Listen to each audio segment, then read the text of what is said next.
All right. Well, welcome everybody to the March meeting of the Colleagues of Calligraphy based here in Minnesota.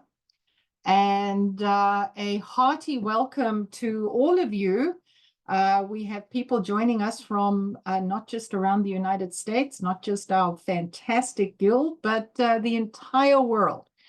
So we're going to start off this evening with a little bit of our business meeting, and then we will roll into the meeting. Colleagues of Calligraphy, we're very proud to have an active board. And my name is Ann Casey. I am the workshop director, and Sally is here. She is a past president and manages our membership, and she is the tech host tonight. So if you have any questions, look into chat for Sally, and she'll be able to give you a helping hand. In the world of calligraphy, we know that our organization is as good as our leadership. So thank you to everybody in the colleagues who help support our organization. We have our program mapped out pretty much for the next year and a half. So next month, April, our meeting is an in-person meeting. We meet on Zoom for November, December, January, February, and March, and the rest of the year we meet in person. Chris MacDonald is going to be offering a class on double-stroke Gothic capitals. May is an in-person meeting. We'll be talking about our scholarship program, hearing report backs from this year's winners, as well as some hands-on activities and a picnic. September kicks off our new programming year. This year, our programming theme has been around Gothic. And next year, we're calling the Year of Pointy Things. And October, Michael Saul will be coming to Minneapolis and teaching an intro to Spencerian class, as well as an intermediate and advanced engrossing and lettering class, and a lecture on the Friday night. In January, Della Hutchinson's coming back again by popular demand, and she'll be taking us through a manuscript and helping us learn some diamond dash lettering. And then February, our keynote speaker tonight, who's giving us a little bit of a sneak into the Year of Pointy Things, she will be back with a hands-on calligraphy program over Zoom on Italian roundhand. We have some online Zoom gatherings. In 2 weeks' time, I'm teaching grisaille, gold painting, how to work and shade with it. And then in April, I'm doing a class on taking care of your calligraphy tools.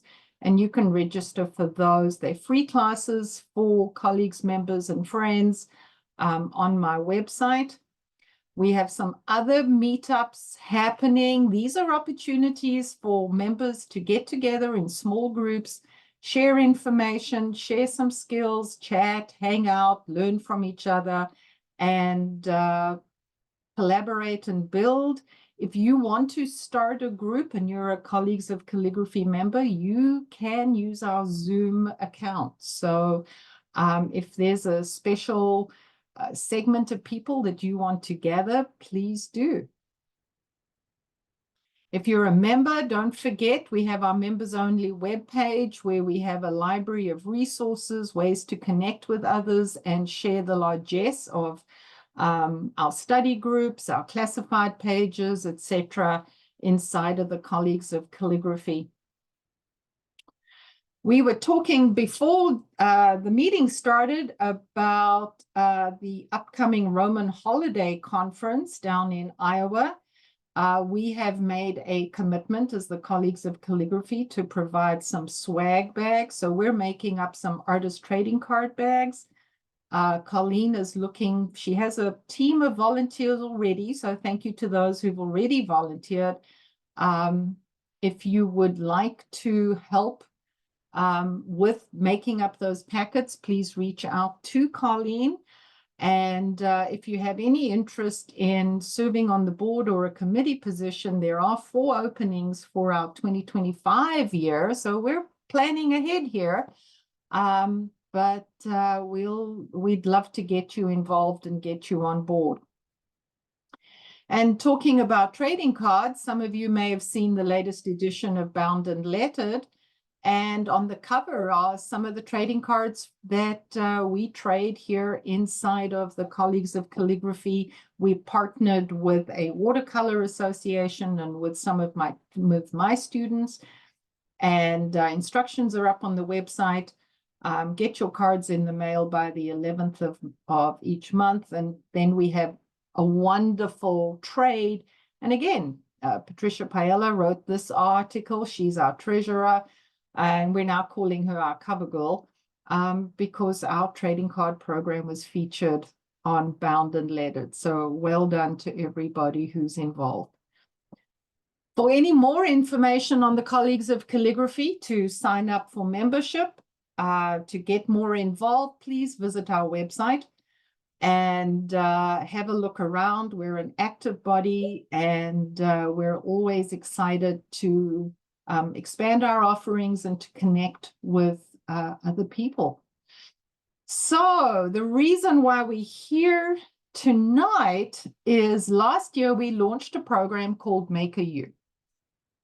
We have a wonderful body of members who are highly, highly talented.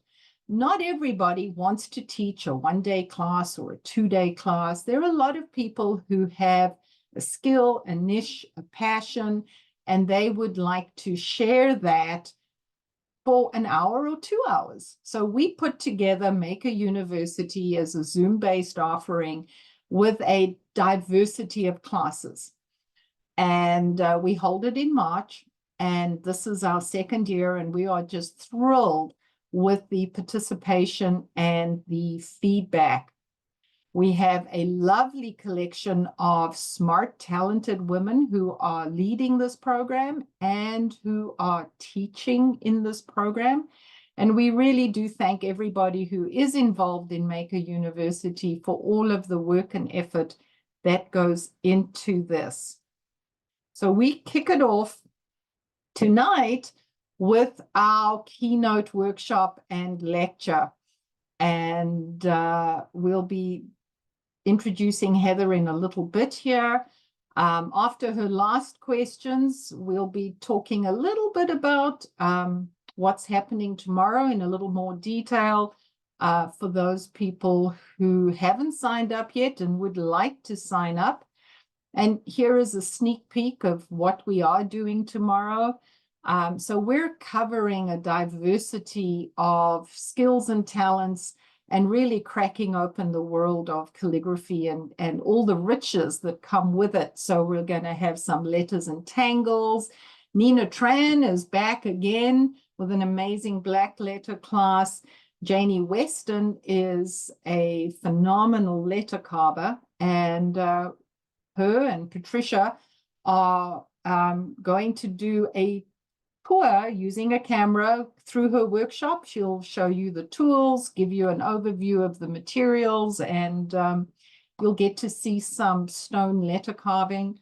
I'm doing a class on serifs and just having fun with those little bits and pieces on letters that make them exciting.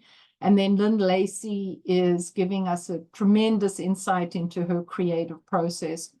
We also have a scriptorium going at the same time for those people who just want to come and hang out and chat and spend some time together.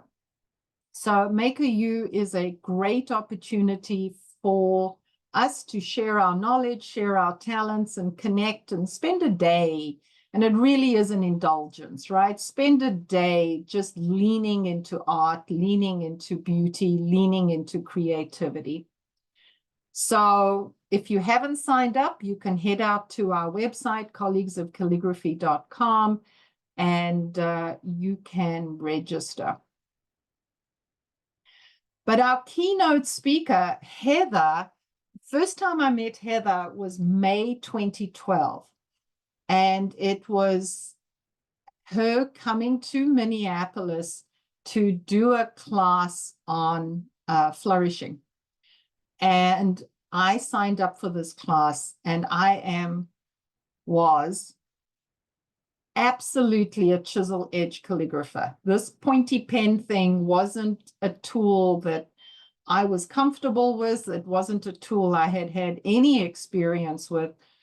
But I traveled into Minneapolis and was absolutely enchanted for an entire weekend, not only with the art and the skills that I was learned, but by this wonderfully gentle person who so willingly wanted to share information and to entice us chisel-edged people over to her side of the wonderfully curvaceous and elegant world. So Heather, I have tracked her. We had talked about having her come back a few years ago, and that wasn't going to work, but she's coming back next February 2025, and I am so excited. So I really invite you to pick Heather's brains. She is a powerhouse. She has worked extremely hard over the last couple of years to become not only a subject matter expert, but a creative influence. And I often think that between her and Michael Saul, they have single-handedly kept the whole pointy pen business alive and growing.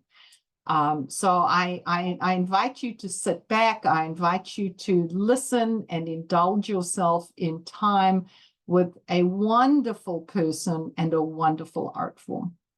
So Heather, over to you.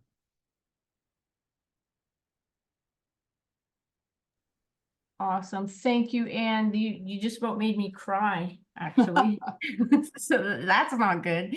That's not a good start. But thank you for that incredibly kind introduction. I have incredible memories of my years of traveling around and meeting guild members in person. And all of that just came slamming shut with the pandemic. So this Zoom world that we've created has been an absolute godsend. And as Anne is just incredibly eloquent. And as she was saying, you get to sit back and just sort of indulge this creative side. And it was really exciting seeing your pointy lineup for next year, because the greatest results I've ever seen with guilds is if they indulge something for more than just a single session. And if you take time to explore things over a period of time, you really do grow and learn. And you have Michael coming, Michael Saul. And I never teach a flourishing workshop without thanking Michael. And everything you see from me as an instructor, the ability to actually speak, and I'll talk about that, becomes from Michael Saul investing in me and mentoring me over the years, and kind of in the end giving me a kick in the rear end and saying, you've got to just teach. So I'm going to share my screen, and I'm going to give you an intro to the art of the flourish. And after the lecture, we're going to take out our pens and pencils and paper. So toward the end of the lecture, I'll give you some time at the end, and we'll set up, and we'll actually get our hands on and start to work. So here we go, the art of the flourish. Okay, so it's all good. You can see that, Sally, is that good? We're good? Yes, we can see it. We can also see Just the editing down the side. Yeah, so when you're ready. Sure. So I'm going to do it like that, and then if I have to get out of it, I will just do it that way. So the art of the flourish. It looks wonderful. Perfect. The art of the flourish is really a journey that I want to share. It's more than just what we do with pen and ink on paper. It's really a whole process here. And the word flourish has many meanings. It means to bloom, to grow or develop in a healthy, vigorous way, to develop rapidly or successfully, It's a bold or extravagant gesture or action, an ornamental or flowing curve in scroll work or handwriting, or to adorn with flowers. And over the years, I think all of these things have certainly happened in my life and in my experience as a pointed pen artist. And I'm starting here with a picture I took in Portland at the Rose Garden. And I am a florist by trade. I spent 18 years in the floral industry, and I'm well named. My full name is Heather Victoria Held, and I am fascinated with flowers. I've always been fascinated with flowers, and I chose it as a career. I chose it to just indulge myself in that career, and I was working in it actively up until calligraphy took over. Victorian and Victoria are also a huge part of me, and my parents absolutely picked the right name. My other skills, my other interests were in the art of embroidery, and I'm completely self-taught as an embroiderer. In fact, I would be able to resurrect kind of dead skills that were hidden, even if my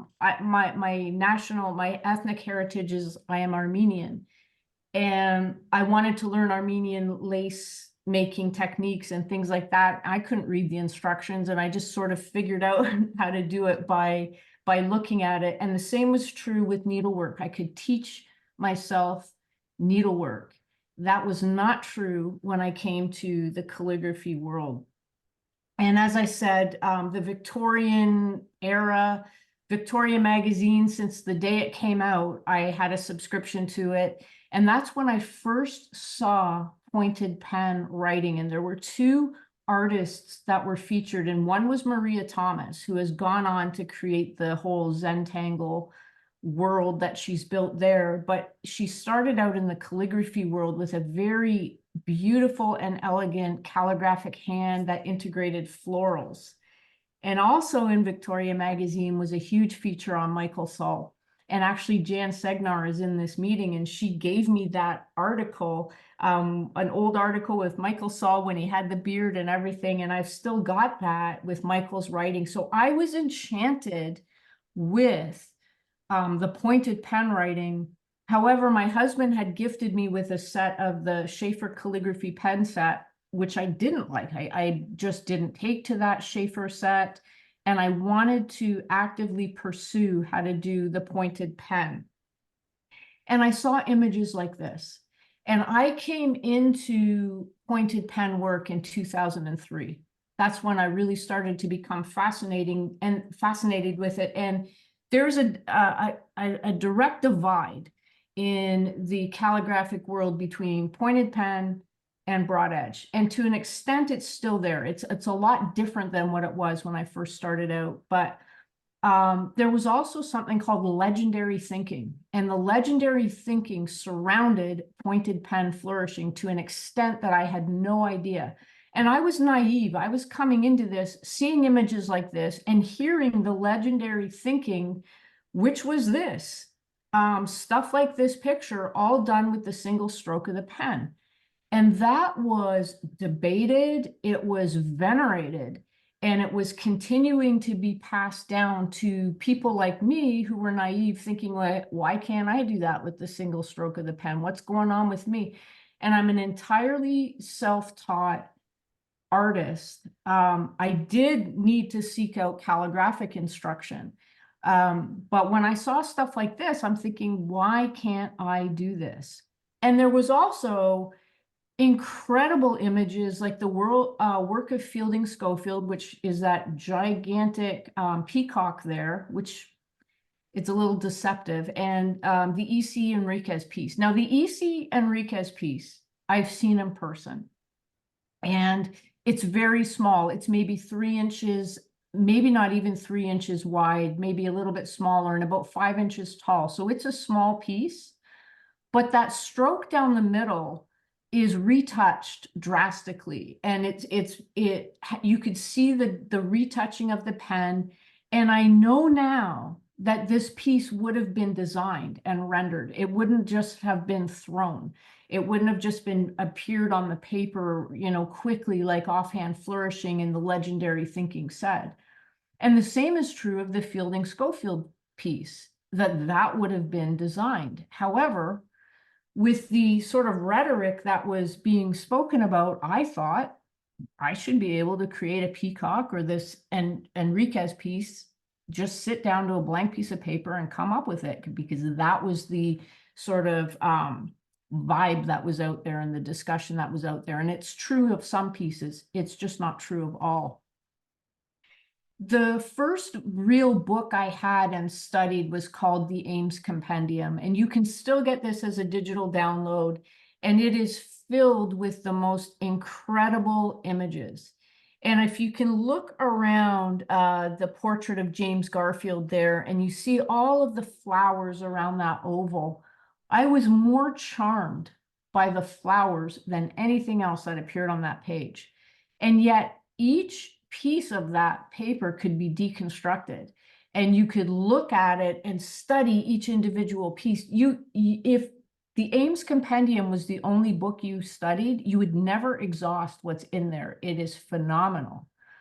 And I still had this mentality that I should be able to do this, because I just wasn't educated enough to know that this was designed.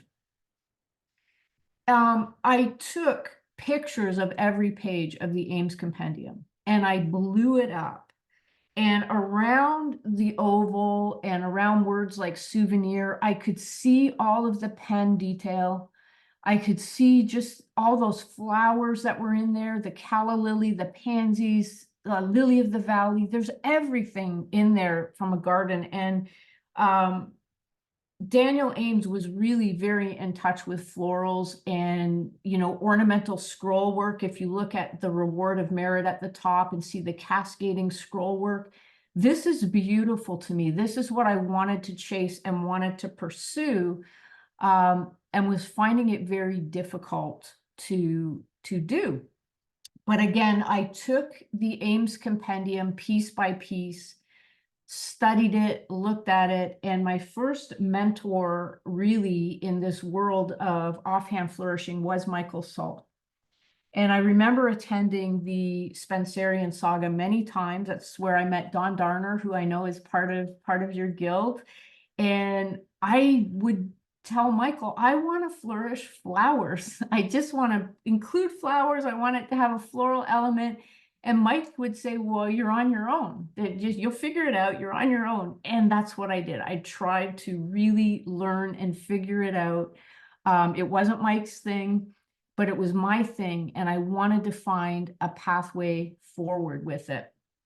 And in 2010, once again, Michael Saul at the forefront he discovered and released the Horace Healy collection. And the Horace Healy collection in its entirety is online. I can try and find that link and send it as sort of an exit PDF that I will give today.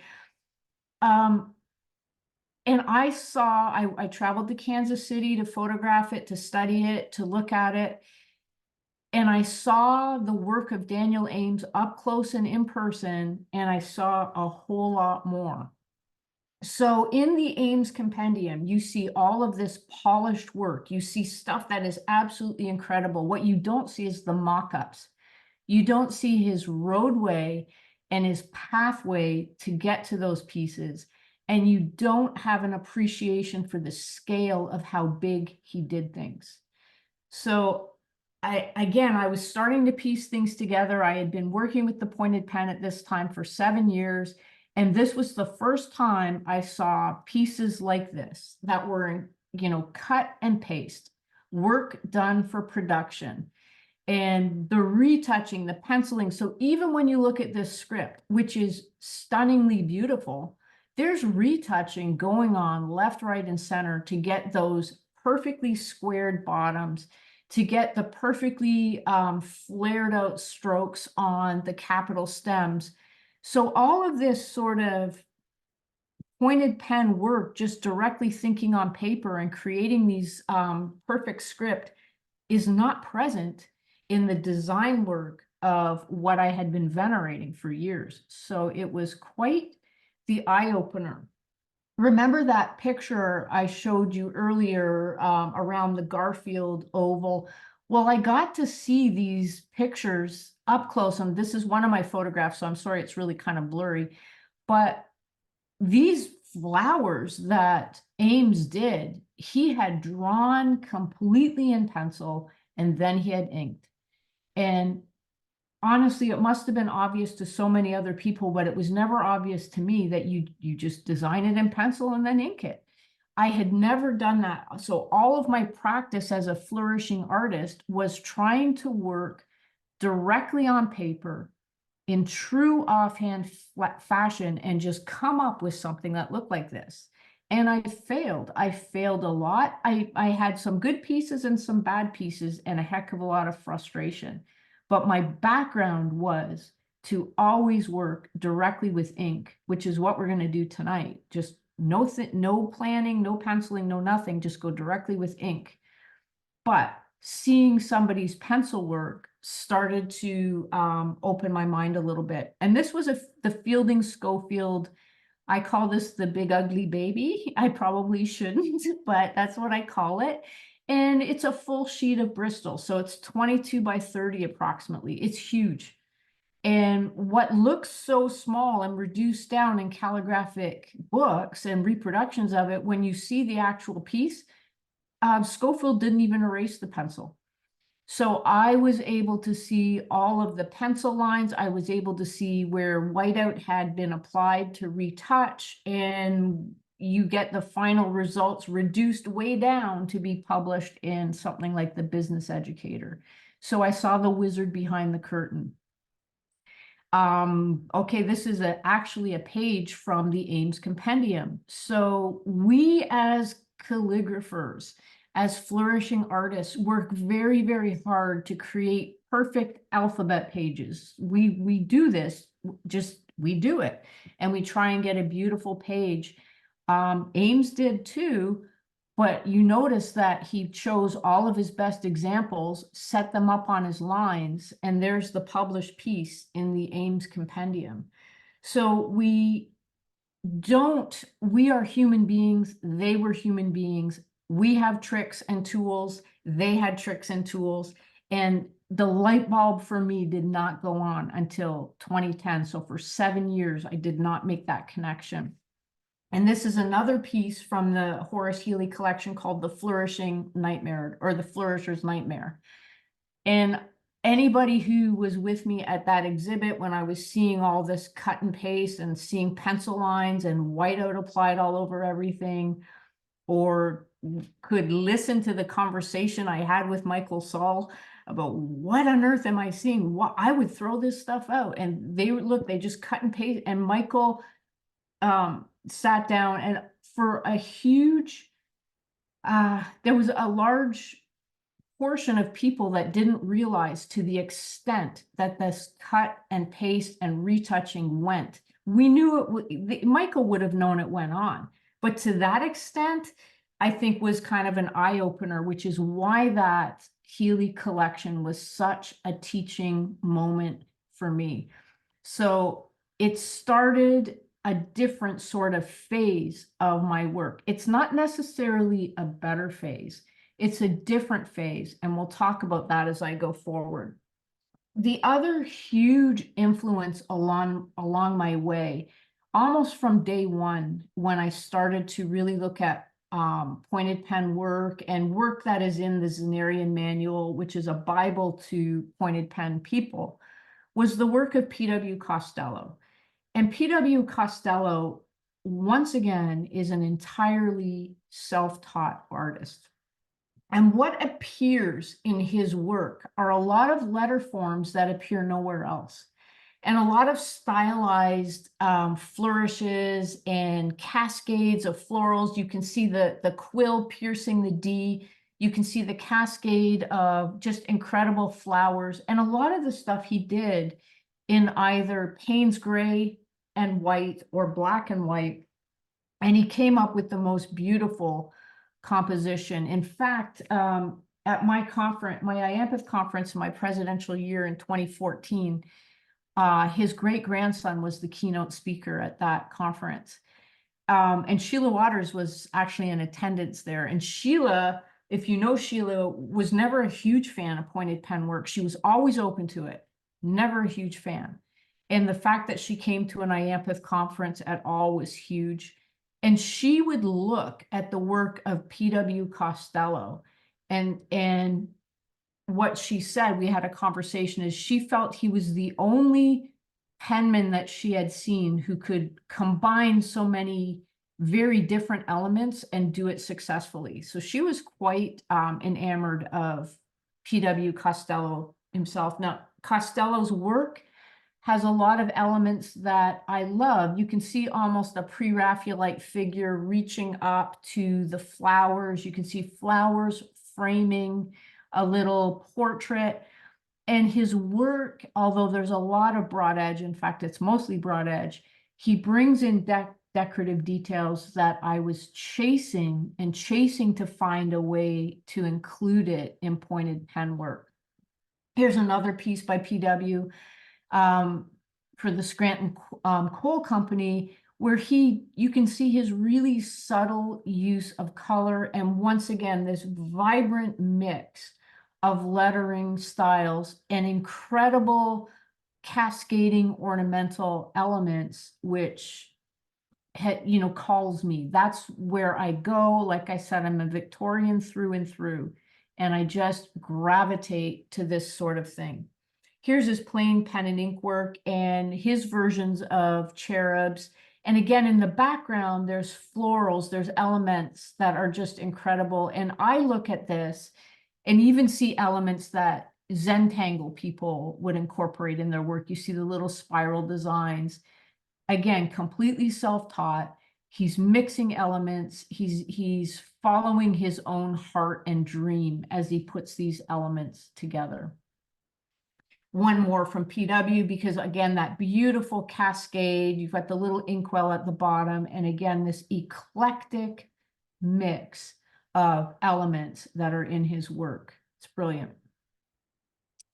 I alluded to the fact that I am a Victorian through and through, and one of my elements that I study are Victorian engravings, and these are floral engravings from Charles Klimsch, and Dover Publications puts out a number of books of Victorian engravings, and I would look at these very, very stylized flowers and try and find ways to incorporate such work into my own work. There's another Victorian engraving. This is from a book called Gems of the Poets, and the poem itself talks about the use of flowers, and I can't ever depart from that. I can't ever try and get away from using flowers. My work is incredibly feminine, and I really love to include that floral element. I am always going to be drawn there or to elements of nature that just come forth in my work. This is another Victorian engraving. So my study method, I have an extractive study method where I will look at something that really intrigues me and try and find a way to pull it into my work. So I was just looking at this incredible garland wrapping around a hard line. So this is it's called a curvy linear design. So at a design that incorporates both straight lines and curves. Again, you saw that in P.W. Costello's work. And that's something that I try and incorporate in mine. So although this is one of my pieces, Love Never Fails, where I'm looking at the hard line of a frame's edge, but incorporating the curves, incorporating the soft elements. This is true offhand work. Maybe pencil got involved in the birds, but at this point, I am still really trying to do all my designs directly with ink on paper. Another version of that, just in black and white. Again, the hard line, that curvy linear element of straight lines intersecting with curved lines. And this is an implied straight line in this flourish. And I call this type of flourish a constrained flourish. And a constrained flourish is meant to fit inside some sort of imaginary space. So whether I'll show you some others that are actually figural or more like an animal, but I'm trying to make the idea of a frame. The center could be whatever I want as far as words go, but the process is a lot of fun. Other artists over the years have come into my life and drastically influenced the work. So P.W. Costello, Daniel Ames, we've talked about, Michael Sull for sure, huge influence. And then a few years ago, I started to really study the work of William Morris. And William Morris, we all know who he is. His acanthus designs are iconic. And he is responsible for the way we view a certain aesthetic of work. And it's just, you really will always be running into William Morris work. It's never gone out of fashion. It continues to be prominent and it continues to be important. I'm currently reading one of his biographies, and that's my sort of take on how I do acanthus. It's William Morris colors, but it's me in it. It's my version of how I do it. And the quote I came across was during his calligraphic period, and it's very poignant. It's, "Let us study it wisely, be taught by it, kindled by it, all the while determining not to imitate it or repeat it, or to have no art at all, or an art which we have made our own."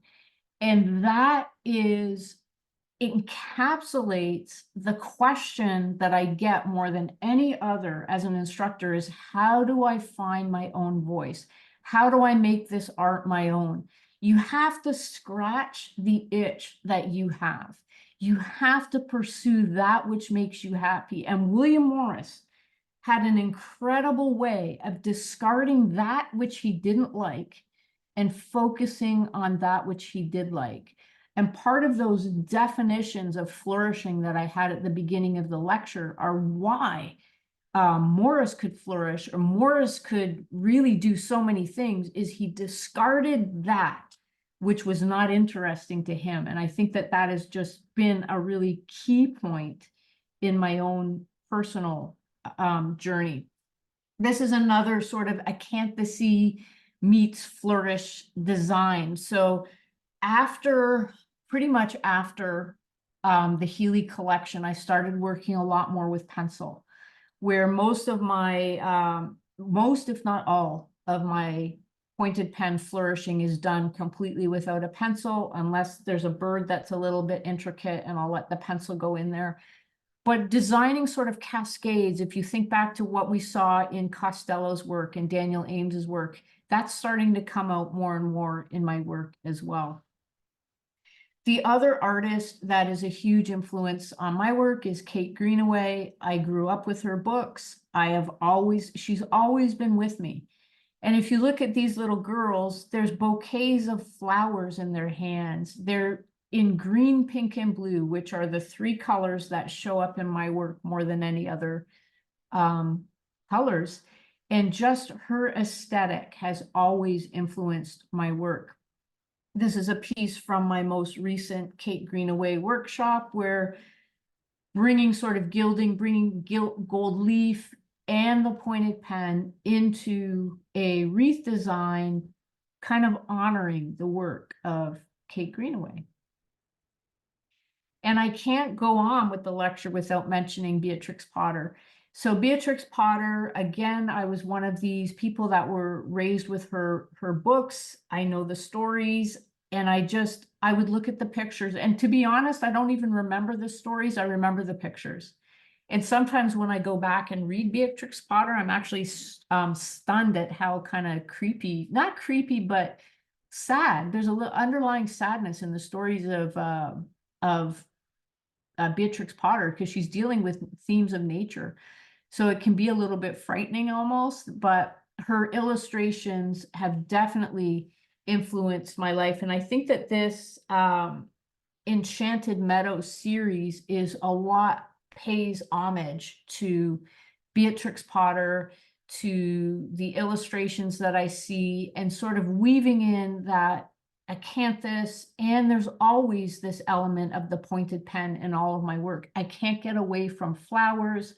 I can't get away from sort of natural elements. It's just who I am as an artist. And I have to throw this quote in, too much of a good thing can be wonderful. That is my favorite Mae West quote. And as I spoke earlier, Michael Sull is my absolute a mentor who really put me on a path to teaching and sharing this work and continuing to flourish. And even to this day, he continues to mentor me. He continues to give me advice, which I appreciate so much. And he gave me this permission that too much of a good thing can be wonderful. So there's nothing stingy about flourishing designs that I come up with. I came up with this studio named the Victorian Pen, and this was one of the designs I was working on as sort of a piece to frame for in the studio, because as I said earlier, there's nothing about me that I can't either push back to florals or push back to the Victorian era. And my trade secret that I'll let out right here is the use of McCaffrey Brown. So Neil McCaffrey is a friend. He makes McCaffrey's Penmans black and brown, which are two of the favorite colors that I use. And there's just this old world quality that can happen with a pointed pen flourish that's done in brown. So this is a designed flourish rather than true offhand, where I would have designed the words, I designed the curve around the words, and I freely flourished the flowers and the pointed pen work. You can still see the pencil lines in the piece. Again, the pencil process is now I absolutely accept it. So if I'm designing borders or anything that's going to frame pointed pen work or even broad edge work, I will absolutely use the pencil for those designs. And a couple more of the designs from my journal.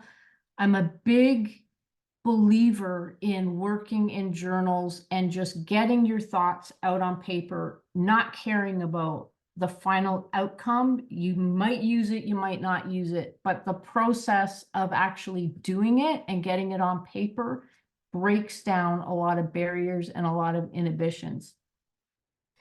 So if you think back to that very first bird flourish, the Bryant and Stratton piece that I showed you, and that quote of William Morris, that I'm trying not to imitate the past, I'm trying to make this my own. And this is really creeping towards the style that I like to make my own. The Vintage Garden is another pointed pen piece that combines true offhand work as well as some pencil design. So I think I definitely would have penciled that V, and then I would have gone on with curved lines underneath and then start to build up the design from there. These are both true offhand. I should probably, I would say that the scroll, I would have had a pencil line and probably that top bird. The bottom one to me looks like I didn't have a pencil line. It looks like I've just kind of played with that, but I combine elements now. After that 2010 Horace Healy exhibition, there are times where the pencil will definitely come into my work. This is pure offhand. So a corner flourish like this, I just start with a cluster of flowers in the middle and then build with cartouche designs that I will show you shortly. And this is where my heart is, in pure offhand, pointed pen flourishing, direct thinking on paper, letting the design emerge without a pencil boundary or a barrier. And there's a real freedom and a real joy in exploring those designs.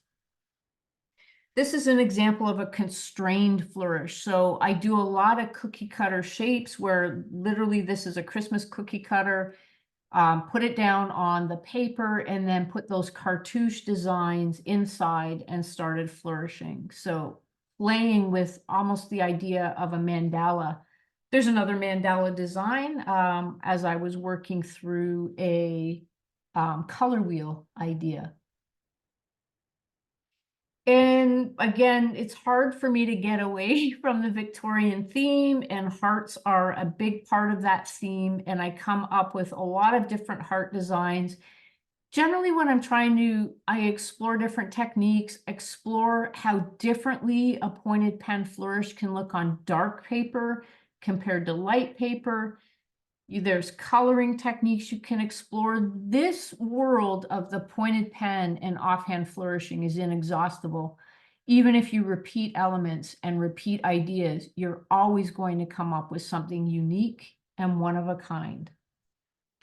This is a cascading flourish, and again on a sort of a teal ground, and it just gives a different feel when you're using a colored background than if you're using black or if you're using white. Again, that nod to Beatrix Potter. So the bunny, it's always going to show up in my work. The flowers are there, the cartouches are there. I think this is walnut ink.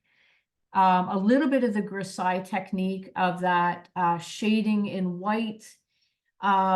And this again is a constrained flourish where I would have drawn the outline and then filled in the large elements like the flowers, and then gone in with the small details with the pointed pen. A blue bunnies, I can't get away from them. They're just who I am, part of me. Again with the heart, and another sort of exploration of playing with color, playing with contrast, pushing the flourish into different dimensions, just depending on what I want to place on the paper. It's very forgiving. It's very freeing. Heck of a lot of fun to explore. Butterflies. So again, this was either a template or a cookie cutter. And again, that constrained shape to define the wings and try to repeat elements to give that idea of a symmetrical butterfly. So in the last couple of years, I've developed a master class where I try and sort of get all of my techniques out and into the heads of others, freely share what I've learned and share what I do. And again, the bunny, the flowers, the pink and green, those elements, and all of those historic elements in the background that come together to bring out your own creativity. So everybody has influence. I don't think that any of this is truly original. I think that my work has evolved from these people that have invested in me, as well as those that I've studied, because I can see elements of their work in my own work. Again, this is a constrained flourish where I would have drawn the bunny, and then you feed in the large elements and then flourish with the tiny elements. So haven't discussed this one with Michael. I remember when the pink colored pencils came out at the Spencerian Saga, Michael was just sort of shaking his head saying, I don't think the penman would have used a pink colored pencil, but he indulged me, and I think I would have that same conversation. I don't think they would have done a pink bunny, but I do, and I'm happy to do them. And my talk that I'm giving tonight, the lecture that I'm giving you tonight, is I like to share sort of the journey that I had, how I came across it, and give you this sort of message of hope that I failed. I did just work that ended up in the recycling bin over and over and over again. But I hung on because I was passionate about what I was studying, about what I wanted to portray. And all of you are capable of doing whatever you want to do with the pointed pen. We all come with our own set of sort of physical restrictions and sort of mental restrictions as far as what's already in that head. But on paper, the flourish is incredibly freeing. So part of my hope in sharing the keynote, is that you will pick up the pointed pen and you'll also give this a try and see what emerges on paper. And I like to share this piece. It's a Michelangelo quote, critique by creating. And I think that something that I think is important for you to develop, especially if you're from the calligraphic mindset, because the calligraphic mindset is all about getting things right and getting things in proportion and getting things correctly angled and positioning things perfectly. Where pointed pen flourishing is not that. Pointed pen flourishing allows for freedoms. It allows you to have a different mindset. It allows things to flow on paper, good or bad. And the bad stuff you toss away, the good stuff you keep, and you critique, you develop your own eye by creating. And it's just, I think that is so essential and important, is that you keep that in front of you. That part of your journey is to create, whether it's good or bad, you need to create. My other essential philosophy is, when in doubt, add flowers, and you really can't ever go wrong. It's familiar, and people are in tune with them. You leave them out if you want, but whenever I need to, I know that I can rely on flowers.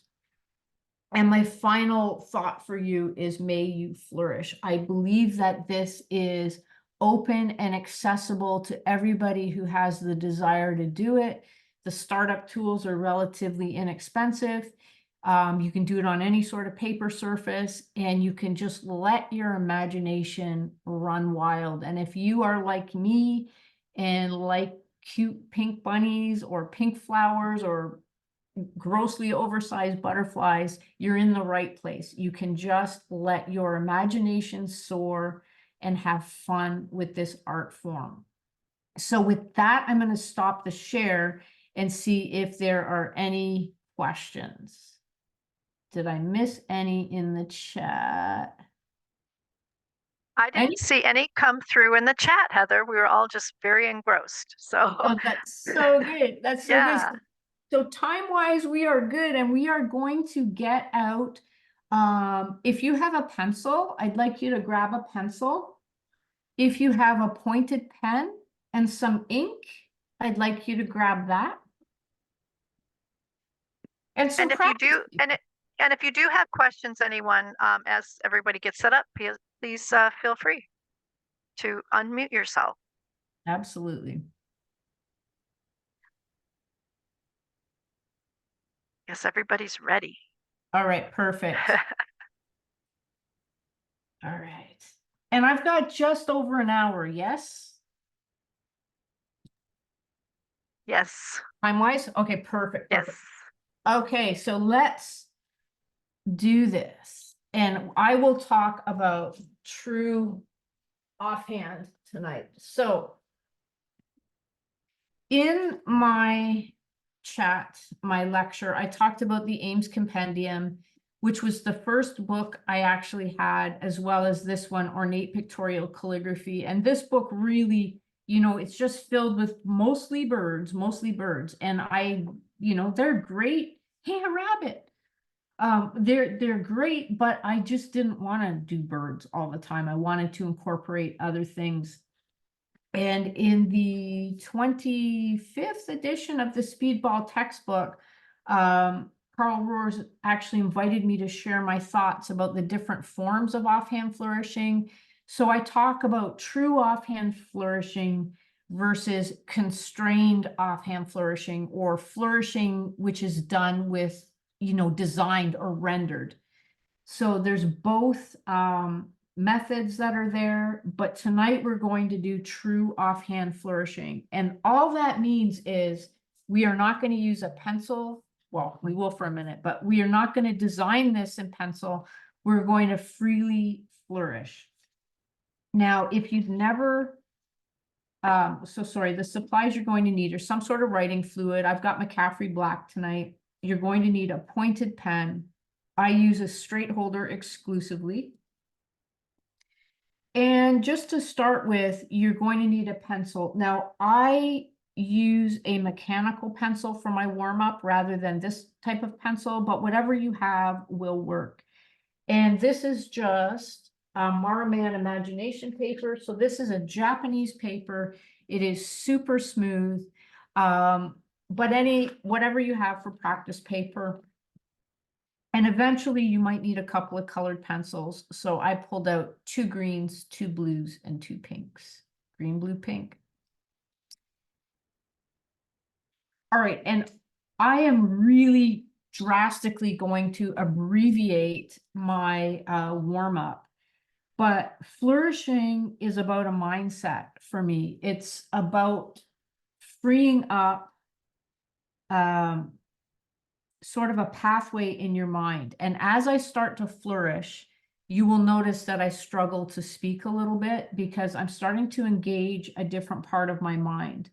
But I'm holding a pencil very lightly in my hand, and the shaft of the pencil is just resting over my knuckle. I'm going to just fade out a little bit here.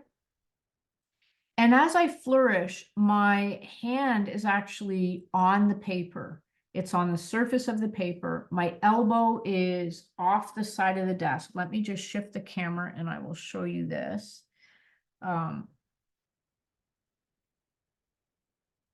Okay, so I can't put this, I can a little bit. So my elbow is actually off the side of the desk when I'm doing the ovals, and large motions come from my shoulder. Small motions come further down. So the smaller the motion, the closer that gets to the tip of my fingers. Large motion up here from the shoulder. Comfortable seated position. You should be able to bend at the waist. You should have a good posture, but know that my elbow is off the end of the desk. It's not up in the air, hunched like that. So that's sort of my seated position. Let's pop this back and get back down to the paper. All right, here we go. So light grip on the pencil. And all I'm doing is starting with some circular, like it's somewhere between a circle and an oval, this motion. And I'm doing this in a counterclockwise direction. There's no right or wrong here. All I'm doing is trying to sort of calm my heart rate down a little bit, calm down, think about what I'm doing, be in the present, and really think about the pencil hitting the paper. Take a breath and clear your mind. You cannot flourish with angst. You can't. It's going to come out the tip of the pen. And I'm doing this very lightly. Notice my fingers are still. So I'm not pushing like this with a finger motion. I am doing this really lightweight motion. In fact, if I turn the paper and run my finger along the back, you should feel nothing. You don't want to be going as fast as you can go. You try and do this at a comfortable pace. Flourishing with the pointed pen is it's in conjunction with how you think. So think about how you read, think about the pace at which you do things, and try not to race ahead and do things much, much quickly. Gentle movements. And after I do a few minutes of ovals, there's 2 other movements I do. One is a lateral figure 8, side to side, rocking motion. And the other is an upright figure 8. And again, fingers are still. Remember, the larger the movement you do, the more of your body that is engaged. So when I do tiny little strokes, you are going to see a little bit of finger movement, but that's not all the time. We want to be careful and do fluid movements for fluid strokes. And I normally do a pencil and ink warm up for about 3 to 5 minutes every day. If I'm going to flourish, I have to warm up. And I've done flourishing since 2003. I still warm up. This is my McCaffrey Black, and I have a vintage Hunt 21 pen point. Manon is actually in this class, so she can see little remnants of some pink ink she sent me on this nib. But when you dip a nib in ink, you dip it as far as the eyelet and give it a shake. It's better not to drag it across the edge of your bottle, or you're going to create sort of dried ink along the rim. So dip, shake, don't just dip the tip, or that's all the writing fluid that you're going to have. And here I go. So what happens when you start to use the ink is instantly it sounds different. So you must adjust your thinking and sort of your reaction to what you're hearing. It feels different. You might have the tendency to rush a little bit. And for some reason, ink tends to tense people up a little bit. It's just more permanent. But the same strokes, we're going to do that oval. We're going to do the lateral figure 8. And let me just talk about something here. This side-to-side lateral motion, if I take a measurement from side to side, that is just about 2¼ inches. It's not huge. So it means your flourishing motion isn't this huge, big thing across the page. This is your natural writing range.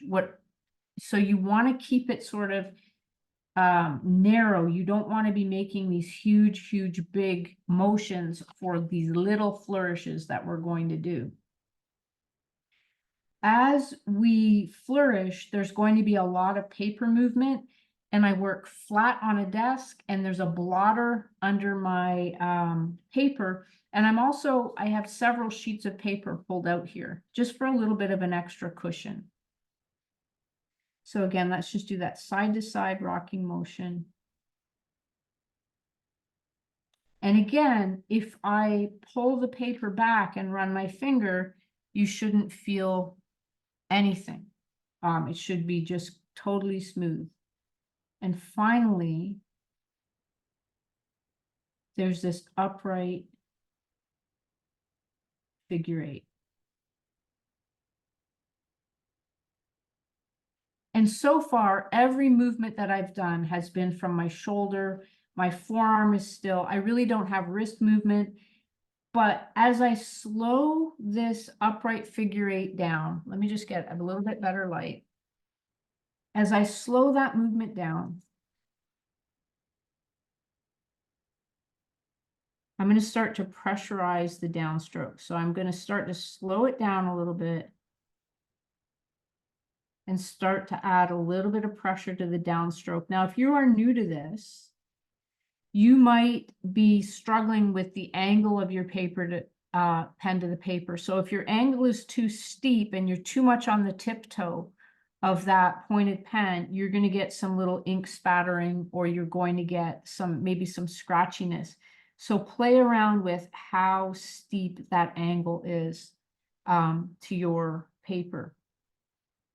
Now I'm going to do my first pressurized stroke. So I'm going to start with no pressure, little bit of pressure, and I'm going to make that upright figure 8 a couple times. Figure 8, little bit of pressure, little bit of pressure. And that was the finger movement. So as I pressurize the stroke, there's this rocking that happens between the thumb and... Yeah, go ahead. Someone have a question? You just froze for a second, I think. I don't know if that was for everybody, but you are good now. Is good? Okay, perfect. All right, so no pressure, little bit of pressure, and release.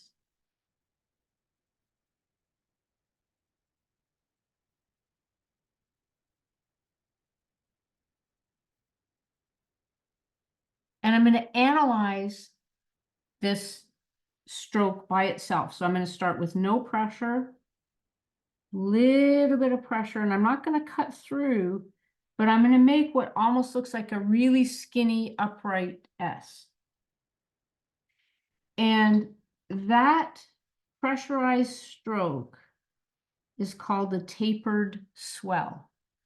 So it's not starting with pressure. That pressure starts to build in that bottom 2/3 of this stroke. And as I go around the bottom turn, there's no pressure at all.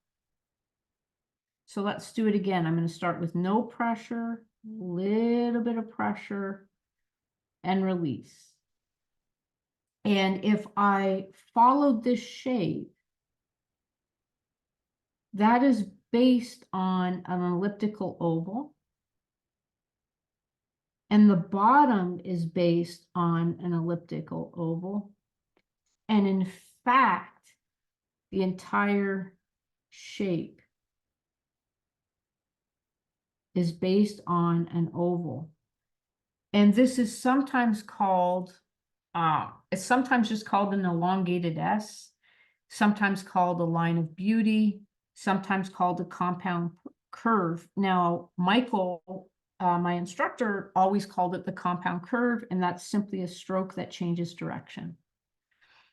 It does not start like this. It does not start with pressure, pressure, pressure, pressure, pressure. But beginners, and as you are working through a tool and learning the process of how this works, you will see this in your work. The goal is to end up starting with no pressure, building the pressure and release, and getting used to how that stroke works. A cartouche is combining these strokes to make a decorative design. So if I want to make a cartouche, and I did send a handout of Flourishing Basics, and I know that Sally popped it into the chat. It's there as Art of the Flourish download. And this is on page 6 of that handout. You don't need the handout to do this, but I wanted you to have something just in case. But to make a cartouche, I start with one of those strokes. And I'm trying to make that stroke as beautiful as I can. And then I'm dropping down on the right-hand side, slightly lower, and I'm going to make a similar but not identical stroke. Leave a little bit of a gap, similar but not identical stroke, and I'm going to cut right through. So what you have are two strokes in harmony with each other. So all of what we do, and this is same of all of your calligraphic work, you are always working towards harmonizing the negative space or the counter space with the ink. So I want you to start to not only see the stroke, but to see the space in between the stroke. And that is the breath of the design, is giving it the ability to breathe. And the beginning of that lecture, I showed you that E.C. Enriquez piece. And E.C. Enriquez would make strokes much more tightly together. He could do it successfully, but if your strokes are too tight, so there's my primary stroke. I'm going to drop and just do a secondary stroke really too tight. This, to me, looks like it's hurting a little bit, where this one has air, this one can breathe, and this one is just a little uncomfortable. So we're trying not to have that sense of discomfort. So try and make this generous. So we are going to do a primary stroke. I'm going to drop and do a secondary stroke. And then a cartouche is built by combining other elements. So I could just combine a couple of little branch lines, just like that. And these are hairlines. The pressurized strokes are called shades. The really delicate strokes are called hairlines. Hairlines can cross through a hairline, but you would never bring a shaded stroke through another shaded stroke, especially at sort of a right angle, or you're going to create hot spots. But you can cross hairlines through hairlines. So if I was going to start to build up this design with a series of accents, these little hairline strokes can hold accent strokes. There's also this ending area of your cartouche. And this is where the florist in me really comes to the foreground, is if I leave it like that, there's nothing really wrong with that. But a florist likes to create an idea of things converging from a central point. And for me to do that, I will take my pointed pen and I will lightly create these very small backward C's. And I will even have those fade off into the distance. So you're getting rid of the idea that these strokes are just these rogue strokes. So if I was going to make this a little bit more decorative, this one's just waiting for accent strokes. But what if I do my primary stroke, secondary stroke? What if I turn the paper? So if I turn the paper so that my hand is in a comfortable position to make the stroke, I'm just going to keep my hand at a wet ink here. I'm going to bring a series of curves down this right-hand side that fade off. So I'm starting to create an idea of decorative ornament that's cascading downward. Again, over here, I can add that little eyelash or reference line. And then I can come back, maybe a little oval. If I put a little pull or a little stroke, a little tick, I'm going to create, this is called a terminal lobe, and a terminal lobe will add just a little bit more distinction and definition. More detail. Again, there's that backward C. And borders are created by, one flourish cascading from another one. So if I wanted, and flourishes can go in both directions. For me, the most comfortable direction is exiting out to the left, but I'm a right-handed calligrapher. If I was going to create a flourish that cuts through the bottom here, this time I'm going to exit out to the right. And what if I put a little curl on the end? And again, if I come over here and I do a similar but not identical stroke, and again, cut right through, hairline crossing through, almost a shaded stroke there.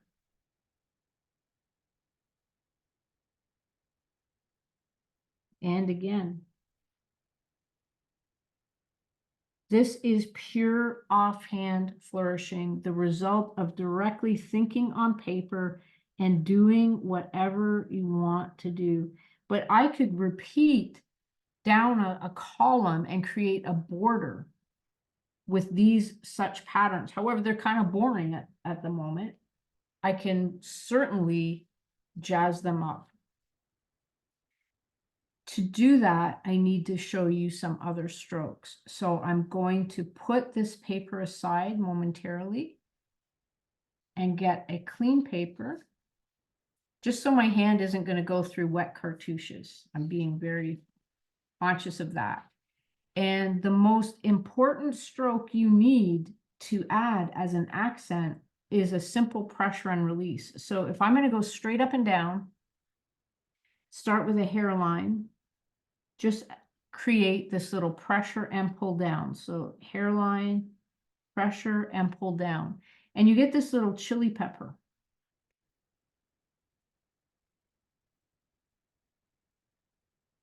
Different nib will give you a slightly different result. So the Hunt 21 is a medium flexible nib. If you're using a really stiff nib, you're going to get a slightly different shape. If you're using a really flexible nib, you might get a really heavy blob there. I can take that stroke and I can add hairlines to it. I can also add little dots, start to create almost a branching line. I could extend that line.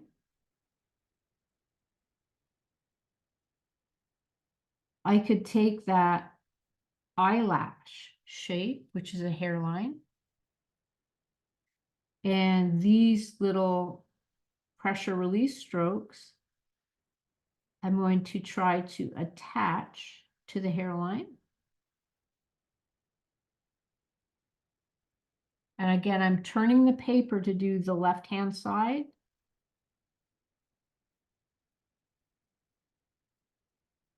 And again, that fade out into dots.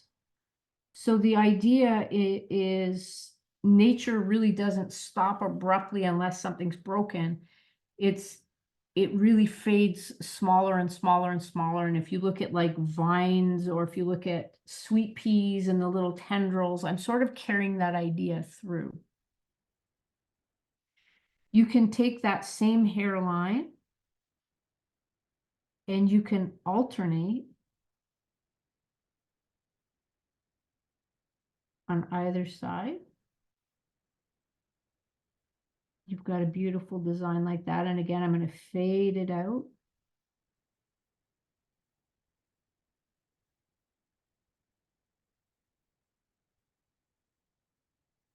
I could take that hairline and I could decide I'm going to leave a gap. So I'm going to maybe get 3 of these.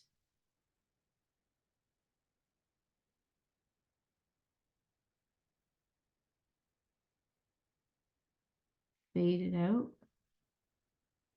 And the gap, you can do anything with this gap. I'm going to just dip into some purple ink. Hopefully this shows. So you could, when your piece is dry or when you're ready, you could come in with another color. That might just show up as black again. And space things out in between. Maybe you could just very delicately see that I've layered that with purple or metallic in there, but you can create the most beautiful shapes and the most beautiful patterns. And these are called wheat strokes. And it's an essential pointed pen. It's essential in my work. I could take that hairline, and instead of doing this pressure and release stroke, I can start to create leaves that just cascade down.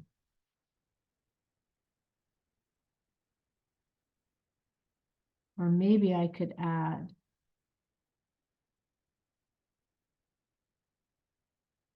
a little pressure and release stroke. If I wanted to, I could start to add color to this. Now, color adds weight, and visual weight starts to be carried throughout a design like a pattern. And if I think back to William Morris and how all of his work is just so heavily patterned and repeated patterns.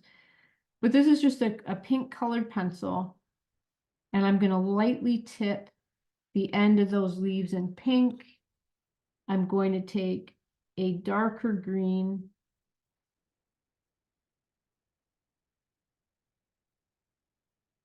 and I'm going to add a little bit of color there, and then blend with a nice springy bright green.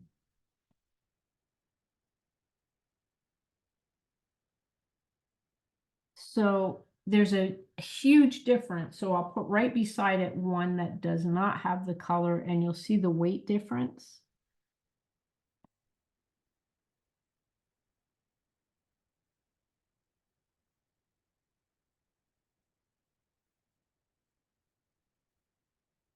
So it's open and airy. And one just looks heavier than the other. And it depends on what you're trying to achieve.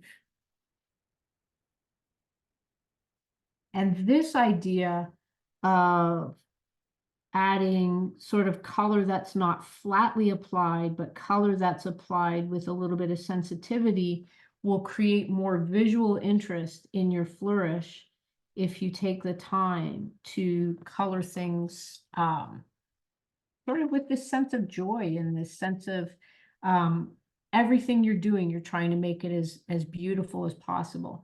And the cartouches are literally built up one stroke at a time.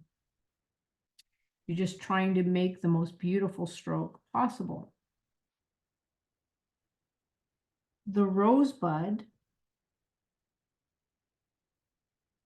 is again that eyelash. And I'm making this narrow, elongated, sort of a really tiny leaf shape. And a backward C. And I'll major on the leaf as well. So the leaf is just that, again, that curved hairline and this nice elongated teardrop shape. So if I put those alongside the little bud,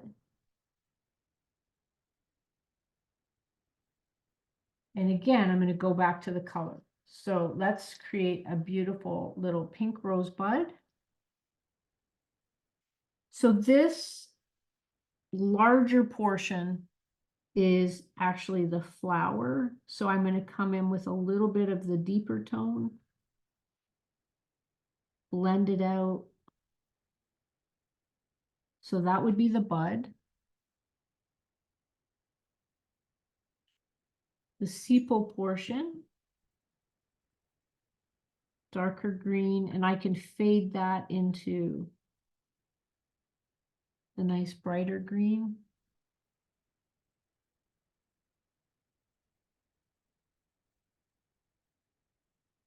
So pretty. And then a little bit of the soft green. And again, you can decide, okay, what if I want a nice, long tendril coming off of that? Or what if I want a pressure and release stroke?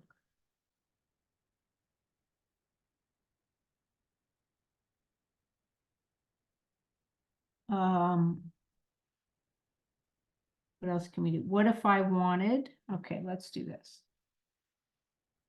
What if I want a flower? So my signature flower that I love to include is just a circle center.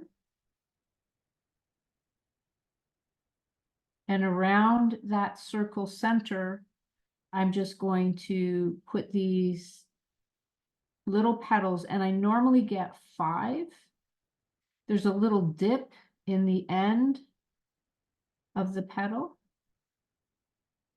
And just like this is almost like a cartoon until I start to add a little bit of depth. So if I start to bring my pointed pen and add a little bit of shading, I'm starting to build depth into the piece. So that's looking good. I can do a little backward C shape on some of the petals. And what if I add a leaf? Right, and again, where that leaf is tucking under, I'm going to add a little bit of shadow. And this is Daniel Ames instructing me here. This is when I started working on this, I looked at how Ames was working. I looked at my embroidery books, and there were Dover publications of Victorian engravings. And, you know, I took to heart what Mike said, is like, you're on your own. You want to do flowers, you're on your own. And I just started playing. So if I have a cluster there of beautiful flower, 2 leaves. Now, remember our friend the cartouche. What if I bring a cartouche right down?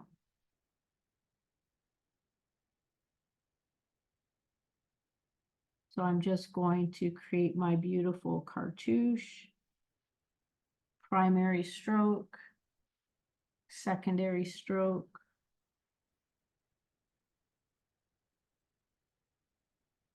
maybe a couple of ovals.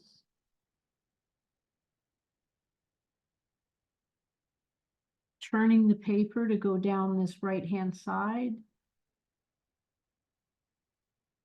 Series of ovals.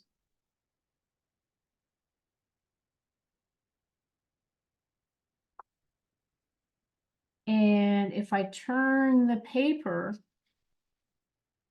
and create another cartouche,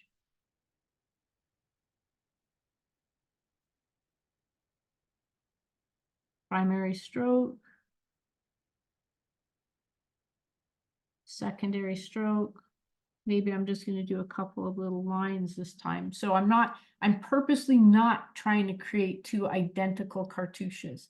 This is the freedom of, and the beauty of asymmetry, which to me is far more pleasing than symmetrical work.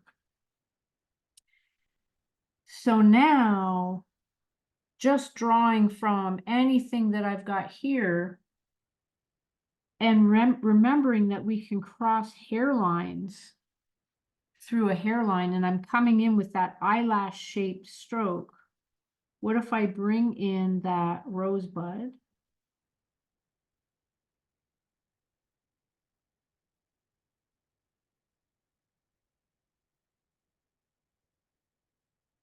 And again, what if I turn it this way? And this is how I studied and practiced for years with that, you know, these kind of designs don't need the pencil, but I wasn't really thinking about those really advanced and elaborate flourishes. But stuff like this, I cut my teeth on by trying to do those really elaborate flourishes without the aid of a pencil, which is why this type of work now is just second nature to me. I seldom struggle with them because they're so much a part of my thinking. And I will be completely honest that if you do this, even 1 flourish a day for 15 or 20 minutes, within 2 weeks, you are going to see drastic results. Drastic good results, not terrible results. You will see improvement, and all of your pointed pen skills benefit from offhand flourishing because of the freedom. Now, what if I decide I want to bring a wheat stroke down at the bottom, and this is just curving in slightly a different direction? The thing that you will struggle with, especially if you're not somebody who observes nature, is you will struggle a little bit with, where do I place something? Well, I look for empty spaces and I just start to fill in the empty spaces. And I've also done hundreds of these, so I really know where the empty spaces are. But I'm sort of doing, this is called visual balance. And visual balance, just go side to side, continually turn the paper. And every time you turn the paper, reorient your brain and your mind with what you're seeing. So really focus on what you're seeing. Be in the now, be very present in your work. And honestly, you'll be able to do a flourish easily in 15 to 20 minutes. A little corner, envelope, notes, anything like that that needs to go in the mail. It doesn't take you long to create. You'll never have to buy a card ever again. You can just write somebody's name, create a beautiful flourish, pop it in the mail, and it's gorgeous. Absolutely gorgeous. Now let's look at the weight. I'm going to back this out a bit. So you'll notice that the pressure and release strokes have more visual weight than the light and airy strokes of the leaves and the rosebuds. So you have to employ repetition. So visual weight must be carried around the whole composition. It doesn't have to go, you don't have to mirror strokes.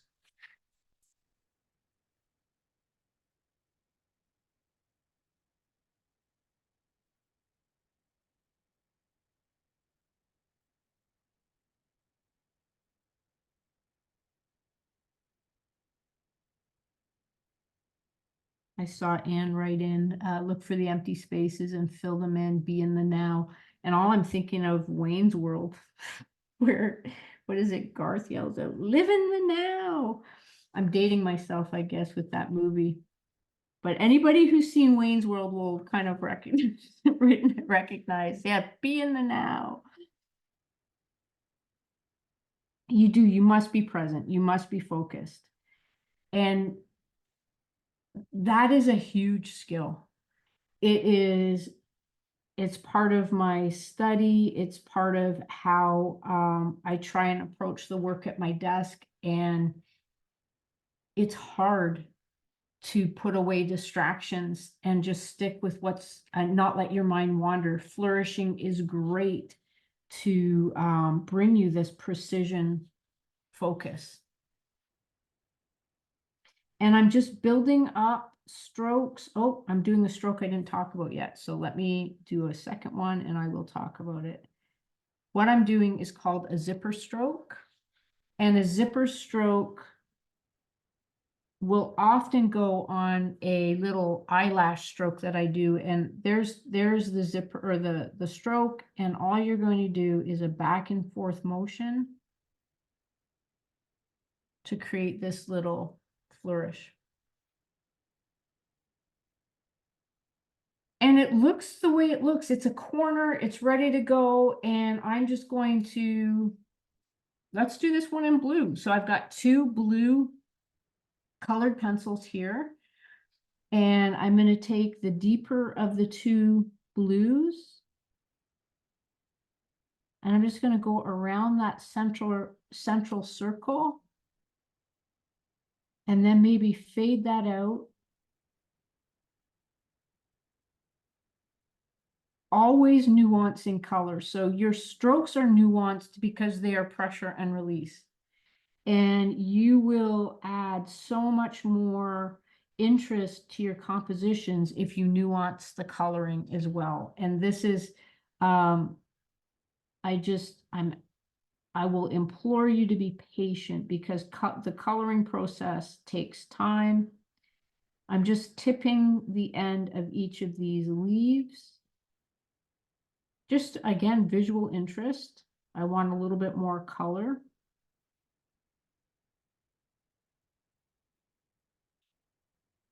A lot of times I leave the end of these little blossom flowers with the white of the paper, just so they look a little bit more shaded. The bud, I'm going to start with the darker color near the base.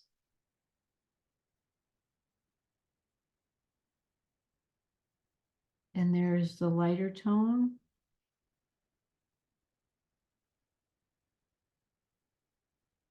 Are you tracking with me? Anybody have any questions so far? Hopefully I'm keeping you so busy you can't talk.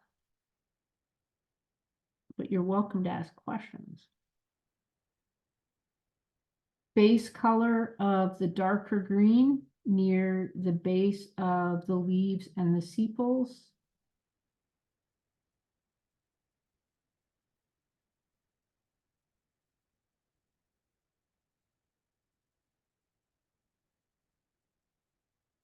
And then I'm going to come in with just this gorgeous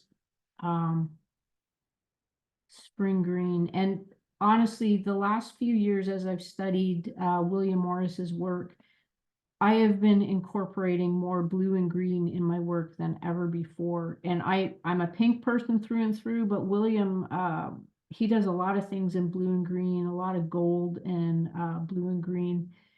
And that color palette is seeping into my work. So I do recognize William Morris at work whenever I pull out the blue. Another little trick you can do is take one of your greens and knock it right through the center. Now, if your ink is still dry or wet, don't do this until later. But that will make that wheat flourish look more like a foliate design. You can even take one of your blues and pull it backwards toward the green.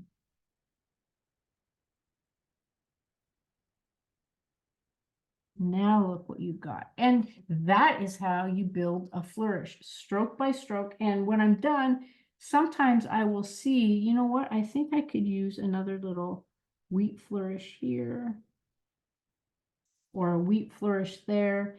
And I'm anticipating the question of how do you know when to stop? And after all these years, I never have a good answer for that. You end up sort of deciding to declare it done, whether it's done or not. And usually when I put my little signature,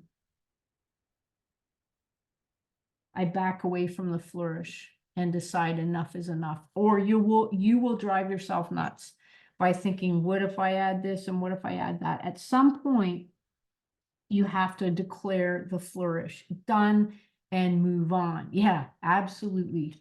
Back away from the flourish. That being said, I want to create for you, and hopefully you can create along with me, sort of my signature design that I love to. This is the one I practiced over and over again. It can become a swag that goes over top of a quote. It can be the top of an envelope. It can be turned into a full frame. But I just have a piece of cardstock cut to 5 inches by 7 inches. But you can just do this on your practice paper. I didn't expect you to be prepared with all good art supplies. But the problem is when you create something like this, you've created a gorgeous corner flourish on a piece of graph paper. And I encourage you to keep a stack of pre-cut paper on your desk. And I'm going to throw this out there for a month. So for a period of a month, have a stack of paper, whether it's folded into note card size, whether it's envelopes that you want to decorate, but every day, no days off, determine that you are going to flourish one small design, even if it's 10 minutes. Just do it. And you will be stunned at the progress that you make. I started out with all of my practice that I was just practicing and practicing on paper, graph paper, or printer paper is what I was using at the time. And I had these beautiful things that I did nothing with because they're on printer paper. What are you going to do with it? So if you do it and give it a practical sense and something that's not so dear that if you make a mistake, you're going to really beat yourself up. But you will practice and you will have this body of work collected that you can use, and you will be pleasantly surprised at what you can create. All right, so we are going to start. Aim for toward the center. And again, if you're not working on a little piece of cardstock, don't worry about it, just aim. As long as you have enough room. So I'm just going to show you where I start out and then I'll come in closer. So I'm going to do that circle, flower. Okay, and I'm going to build a beautiful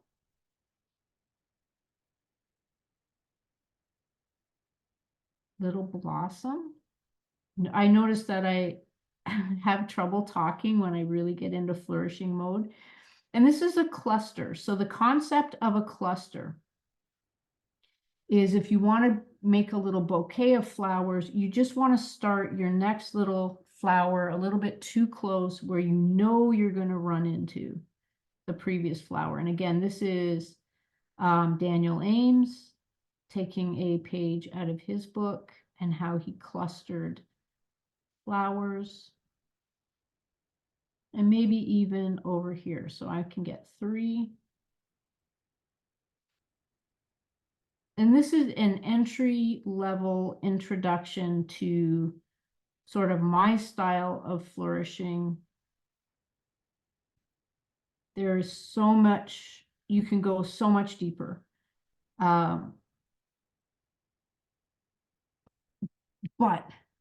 if this is all you do, the corners or practicing accent strokes or practicing the curves themselves of a flourish, you will rapidly improve all of your pointed pen skills. And it's far easier to flourish than to do any alphabet because it doesn't have to look like the letter A. It doesn't have to be a capital S. It is a flourish. It is what it is. So you get that sort of real sense of gratification, and nobody's going to come up to you and say, what on earth were you doing? They're going to appreciate sort of the nature of this organic design. All right, so I've got my little cluster of flowers. I'm turning it to pull the stroke toward my body, and I'm going to create a little cartouche.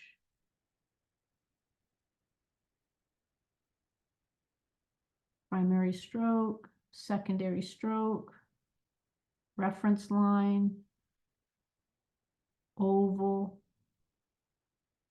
another oval. Turn the paper. I'm going to create a series of ovals along this side. There's my first cartouche. And I'm going to move the paper. And again, I'm going to pull another one toward me. And I'm off center. It is what it is.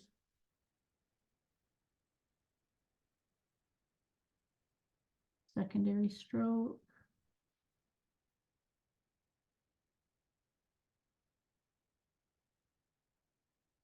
Always moving the paper so that your hand is in the most comfortable position to make the stroke. Series of ovals. And I've got the beginnings of a swag. So strokes on either side, the beginnings of a swag. And from here, I'll just start to create other ovals. So maybe filling in that gap there. Maybe just a reference line. Maybe a curl. It's very hard, and I should have led with this, that you won't be able to follow me stroke by stroke, but you shouldn't, because your flourish is coming from your heart and your mind, and mine's coming from mine. And if you try and follow me stroke by stroke, you're going to be frustrated with the process because you're just going to be copying or trying to copy my work. And it's not meant to do that. You're meant to just come up with what you come up with. I know that it'll have some sort of similar element to my work, but it'll be from your pen and from your mind. The rest is the gravy. So we're just going to come in and I'm looking at the blank spots and I'm constantly turning the paper and I'm going to add those elements of the buds and the leaves. And the design element I'm using is called repetition. So I'm repeating a motif.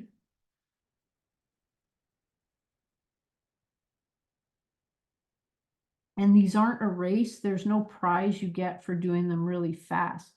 They generally work this.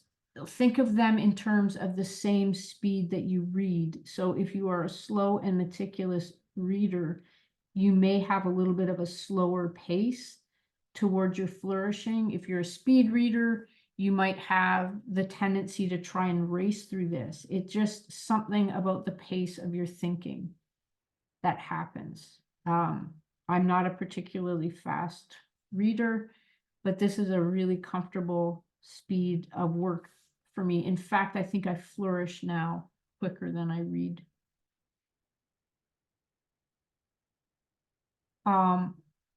Again, every time I reposition the paper, I reorient my brain and look at a different area. It's not exactly that I'm looking at the whole piece. I'm looking at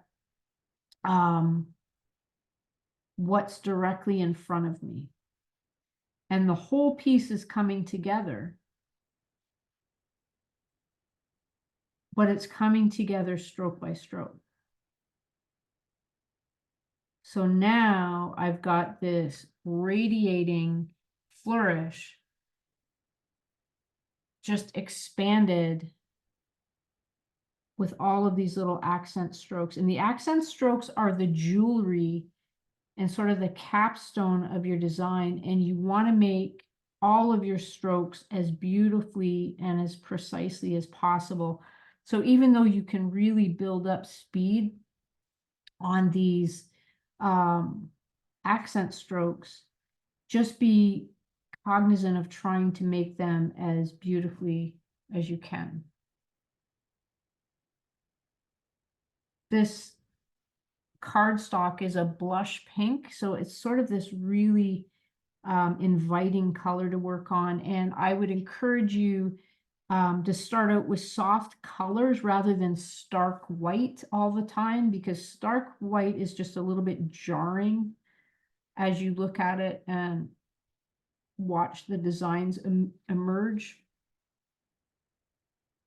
There wasn't enough time to go into white on black paper, but that's actually a really good way to process your designs. If you're familiar with working with bleed proof white, your brain will register your mistakes a little bit more quickly. And again, a mistake isn't the end of the world, and nobody is going to come up to your work and say, why on earth did you put that wheat stroke there on the left? Are you crazy? They just don't do that. Nobody judges it with that standard.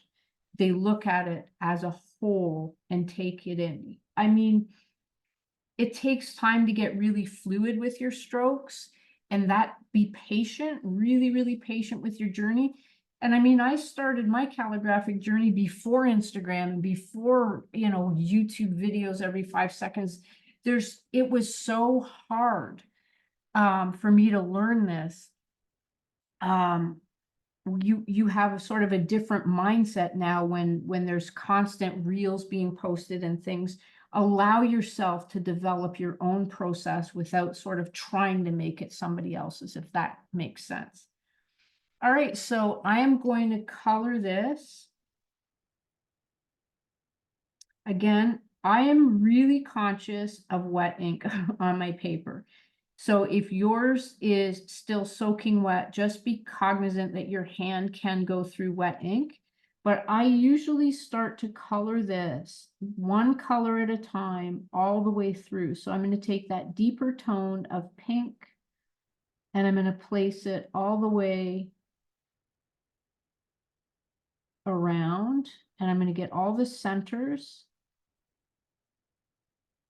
Now your centers often, and you saw in my bunny designs that I gilded a lot of the centers. So sometimes I'll put gold leaf, crystals. You could use a little bit of a sparkle pen. You just have a play with what you put in the centers. Or if you just wanted to color it yellow or green, you could do that. All right, so now I've got all the buds.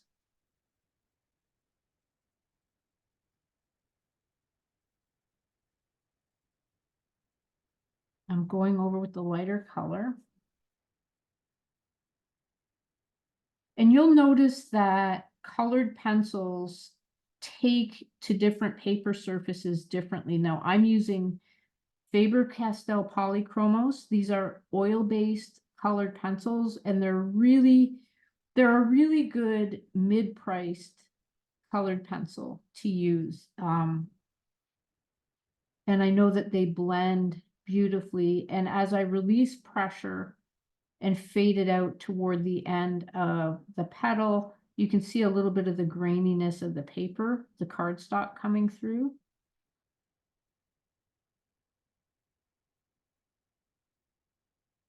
But you're still getting that nuance of color.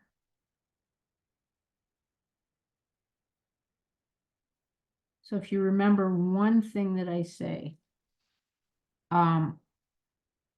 I would encourage you to sort of grade the color, like have variation in your color rather than one flat application. It just looks so much better.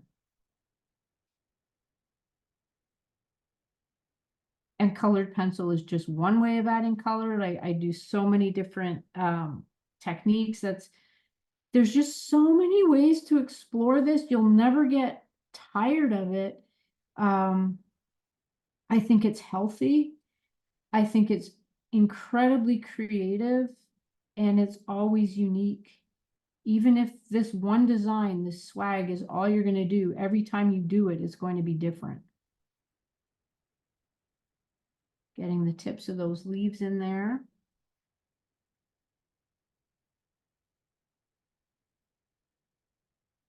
Okay, and again with the greens. So Cassia said if she makes a mistake, if something seems top heavy, for example, I just keep going and fill in the design, and a bit more and the mistake fades away. And Cassia, that is a great point. It's true. And the other thing is, we as the artist will be riveted on an error that we make or something that just doesn't seem right to us, but the onlooker isn't in tune with that. It's got to be pretty blatant, like a spill or a cut in the paper, for somebody to really notice. And then that's not something you show, or that's not something you share. Then you learn from that process and just move on. But things like it not turning out exactly the way you wanted it, that's a beautiful surprise. And sometimes you will absolutely hate the work on your desk. Go away and have a cup of coffee, or go and take a walk and come back and say, hey, what was wrong with this? Because you reorient your mind and your eye. It is so healthy to flourish.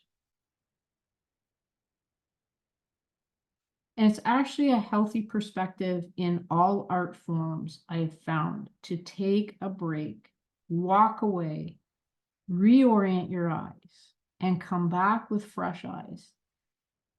And be kind to your progress. Be kind to yourself. Look at your work and judge your work as if you're judging your neighbor's work, because you would never go up to them and say, that's horrifying. But we're so hard on ourselves. And I don't know why. All right, so there's all that pink and green. No matter what I do, I can't get away from pink and green. I'm actually going to pull out a white colored pencil here.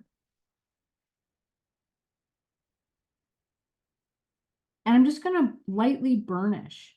So by burnishing, I'm just adding another layer on top of the pink. And that's sort of going to close in the grain of the paper and give it a little bit of visual lift.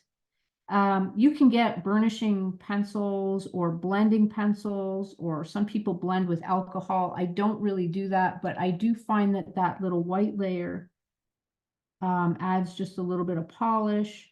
And the Faber-Castell white is not very waxy, so you can actually go over it and add a little bit more. All right, I am going to add that green line.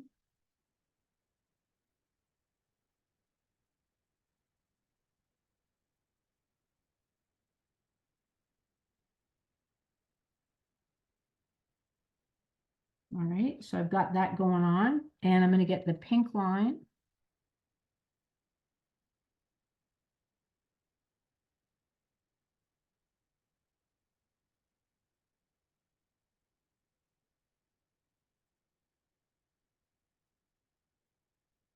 All right, I've got that going on.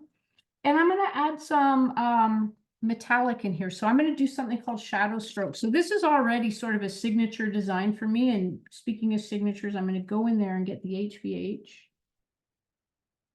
Always sign and date your work. Even if you never show it or it never goes on exhibit anywhere, you have a visual track record of when you did it and what kind of you were experiencing at the time. So I'm going to get, look at those. This is the Iuli metallic sparkle, and I think I'm going to use a little bit of this sparkle gold there. We all have sparkly, shiny stuff. As calligraphers, get out something that's sparkly and shiny, and let's really bring this flourish to life. So I have just added a little bit of water. That's distilled water on top of that, and I'm going to get a brush. I should clean my pointed pen a little bit better than that. McCaffrey is iron gall ink, and it will wear down your nib. That was a brand new nib today, and the fountain pen ink I was using, I think it sort of grabbed on as well. But the McCaffrey really, really holds on. So try and clean your nibs the best that you can. And I use a straight holder exclusively, and it's the best practice for a straight holder to remove a nib rather than leave it in. All right, so I've just used a brush. I'll do this without slopping, hopefully. So I've just brushed the beautiful gold ink on the back of the pen point. Make sure it flows. Now, shadow stroke is a stroke that goes in between a main stroke. So I'm just going to come through.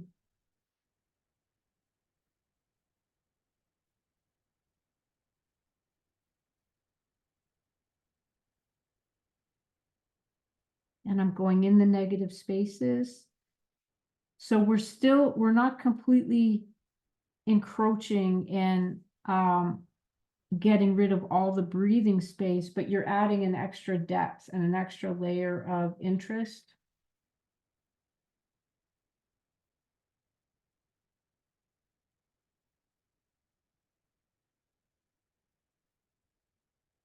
Okay, so I'm going to do that around all of the ovals. Again, it's that visual repetition. And I'm also going to come in and do some of these little straight strokes. Well, they're not straight. They're that delicately curved little hairline. Now, a hairline with metallic ink always looks heavier than your McCaffrey black, which will deliver a really fine line.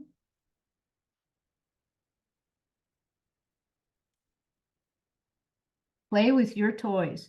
So all of those beautiful sparkly toys that you have, get them out to play with in your pointed pen flourishes. And in a couple minutes, you have something that will completely brighten somebody's day.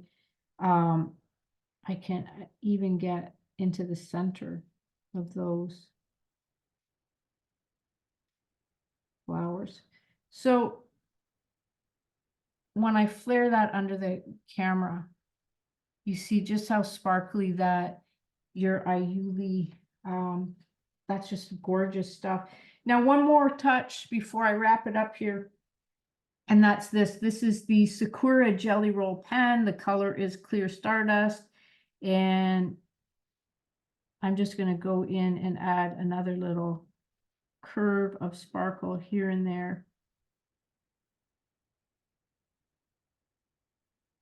And again, there we go. So this is, look at the, so what that does, it's a different layer of sparkle. We've got sparkle on sparkle.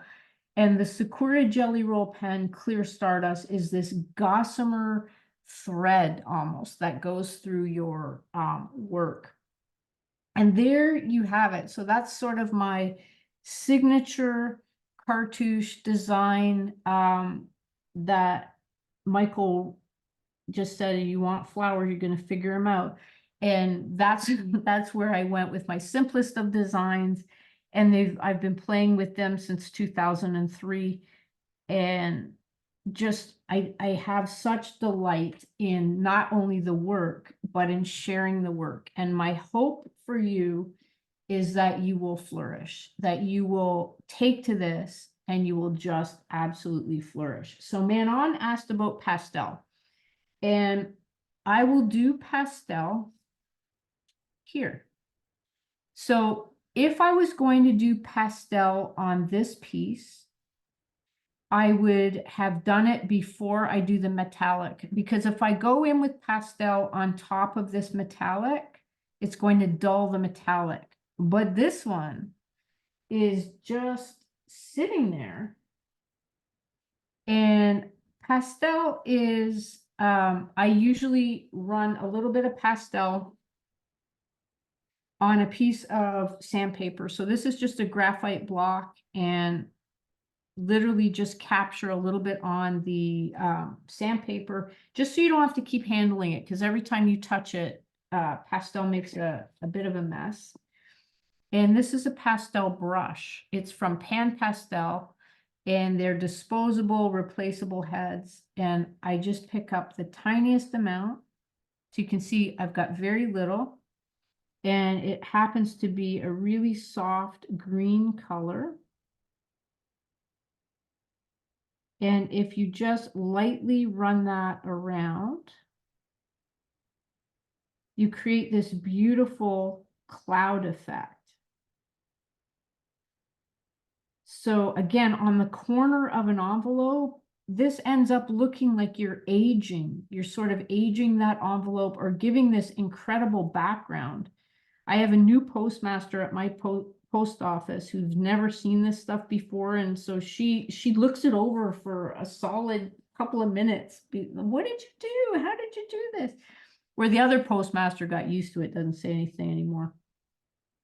They still handle it carefully and they respect it, but it's nice to see somebody take interest and wonder how you do something.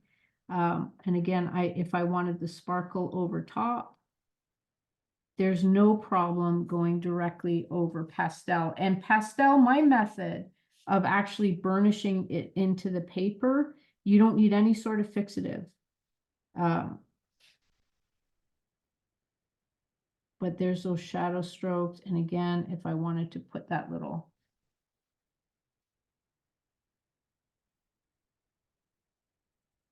Oh, thank you, Manon. You're telling people where they can get the Iuli. So in Canada, and people that are, you know, outside of the US, I think Jackson Art Supply is the best place to purchase them, and they might even be on sale right now.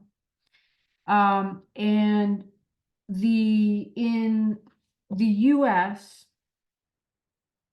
you can get it from Etsy. Now, Manon's asking for bling, and I didn't actually pull it out, but give me 1 second. You know, here's something you can do for bling. So this is Stickles glitter glue, this is fine for going through the mail. So if this was on the outside of an envelope and I wanted this to go through the mail, I could just go through and add a little bit of Stickles glitter glue. Now this is you know what's gonna happen, Manon, is now I can't scan it right away. I gotta wait for this to dry.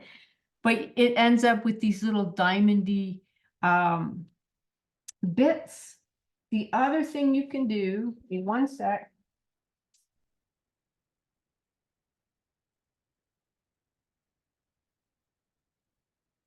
So on this one, if I wanted to not put a little bit of gold in the center, I could just get a crystal, and this is a Swarovski crystal, and it's blue. Now I'm putting a crystal on graph paper. Good grief. It's size SS5 or 1.6 millimeter, I think. And this is Beacon Gemtech glue. So this is a permanent flexible glue. Oh, thank you, Roxanne. That was nice. And I'm just opening a little bit of the glue. I'm going to use a toothpick right over my gold. And I'm just using a bead nabber, but you can use a little kneaded eraser. Now you got a crystal. I mean, what's not to love? I play with our toys, play with these things that make us happy. If pink flowers and pink bunnies make you happy, do what makes you happy. Take a card from from William Morris's thoughts, and he discarded that which he didn't like and didn't use and focused on that which he did. So if I've given you something that you can use, hopefully you'll have a good play with it. Yeah, we did great. We got all kinds of stuff done. Any questions for me? Anybody have anything they want to hold up and show me? That'd be pretty cool. Yeah, feel free to unmute yourself, or yeah. Sort of a whirlwind. Oh, Pam, Look hang at on. these. Oh, that's gorgeous. Well done, Beautiful. Pam. It dances, Pam. That's gorgeous.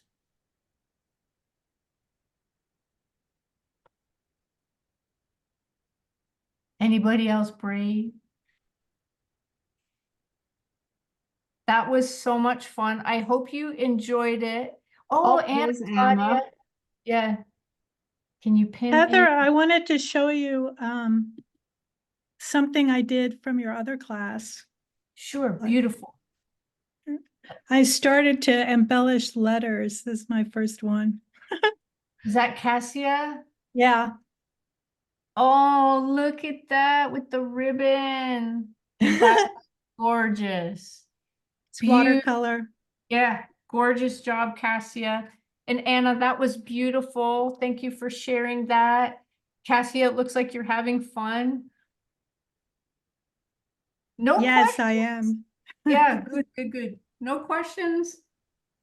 I think everybody's stunned. It's like deer in the headlights. It's like, I'm not well, you're not going to see it. I'm not a pointed pen person. Nope, still can't Wait, see it. let's see Yep. it. We didn't You have see to take it. off Well, take off your Oh, there blurry it is. background. Yeah, I don't want anybody. Nope, not going to do Put it. it in Put it front of your closer face. to your face, because the Closer blurry to my face. background. No, you've got a No. blurry Little bit to the background, left. which is taking it away. No, Can no, you- which is just as well. Nobody needs to see it. Because I'm chisel edge, and every time I'm with Heather, I'm like, I can do this, and I get a little better every time. And I'm it's so like, happy. Yeah, it's like the good. gateway drug, right? One of these Look, days, Dawn and I are Lily, going to sit next to each other, and we'll be doing pointed pen. Absolutely. Lily said that she's going to go and cut out her cardstock and make a stack of cards. So I think that's a great idea. Everybody Great do idea. that. Yes, it makes a huge difference. Huge difference. I'm glad, Lily. That's awesome. Oh, thank you for the kind words. Hey, how come I accidentally did a thumbs down? Sorry. People pop into chat. What was your top takeaway from this evening? What's a thing you learned or inspired by or captured your imagination? Just pop some stuff into chat or shout it out. So much fun. Thank you so much. Yeah. Thank you. Everybody play, get in touch with that sort of playful spirit and just have fun. I appreciate your way of teaching. Oh, thank you. It's a very freeing and gentle way about you that I just like everything that you shared and the way you shared it. You have a beautiful voice. Oh, thank you. You're so eloquent. That's so kind. Thank you. I think I left out the part of my speech that I'm an absolute introvert. And when Michael really pushed me to teach, it was like, are you kidding me, Mike? You're lucky I can talk. So, but thank you for that. That's very kind. Thank you. Wonderful. I always think of the story you told us back in 2012, something like your husband gifted you the pens and said, you know, calligraphy is just a really inexpensive hobby. You just need some photocopy paper and some pens and, you know, you'll be good to go. And we were all sitting there with all these supplies. It's very true. He thought he brought me this cheap hobby. I'm only going to need paper and pencil and or in ink. And he was right. I did get rid of all my, you know, my floral business. I got rid of all my silk and stuff that I was embroidering, but good grief, this isn't cheap. The books. You know, I built a room to put the books in, you know, so yeah, but it's been fun. It's been a fun journey. Heather, I shared with my guild that I took your class, and Anne, you reminded me of this story. One of our members does work in broad edge and darker colors and experimentation and not flowers. And she took your course and then she really applied herself. And then she came home and she showed her husband and she said, "Look what I did." And her husband said, "What have you done with my wife?" That's so funny. So here's my last funny story I will share with you from on the road. Back in those years I was teaching on the road all the time is I went to Birmingham, Alabama. It was my very first class that I taught other than the international conference. And a trucker guy, this was in part of the guild. He was in the class and he came in and he was like very much in my face. He's like, "I'm not going to do girly flowers. And if you think I'm going to put sparkles on my work, I'm not." Well, that was day one. Day two, he went out to Michael's with us and he bought this little miniature suitcase full of all of these sparkles and glittery things. And then the third day when he came into class, he was putting all of the glitter on and all of the sparkles. And he's like, "I don't know what I'm going to tell my wife." Anybody can sort of tap into this playfulness, and I think it's so much fun. Yeah. Well, last call for questions. Yeah, and just a Thoughts? reminder too, while you're thinking of questions, I have everybody's email from registration. So if you don't mind, I will send you a formatted chat, which will have all the links and everything. If you didn't have a chance to get to them tonight, of course, you can download the chat yourself if you wish. But just to let you know, I will be sending that out along with the link to the recording, right, Anne? Yep. Okay. Well, Heather, once again, any time spent with you is not just an investment in our calligraphy, but it's an investment in our journey. And you always spark something inside of me that needs to be touched and just given a little nudge, a little flame to remind certainly me that I am so much more than the limitations I put on myself. And I think tonight you have ignited our imagination and you've reminded us that we are worth it and we are worth being present and we are worth the time and we are worth the creativity. And when in doubt, bling it up. Absolutely. Absolutely. Thank you so very, very much. You have kicked off Maker University with style and grace, and it is just absolutely awesome. I am just thrilled. Thank you. Just to run through what's going to be happening tomorrow for those of you that are signed up. Georgia Greeley's kicking us off at 9 a.m. with letters and tangles and words. Oh my! So a great opportunity to play with letters and shapes. Then we're going to be followed by Nina Tran and Lickety Split Black Letters, a hands-on Gothic Textura Minuscules class.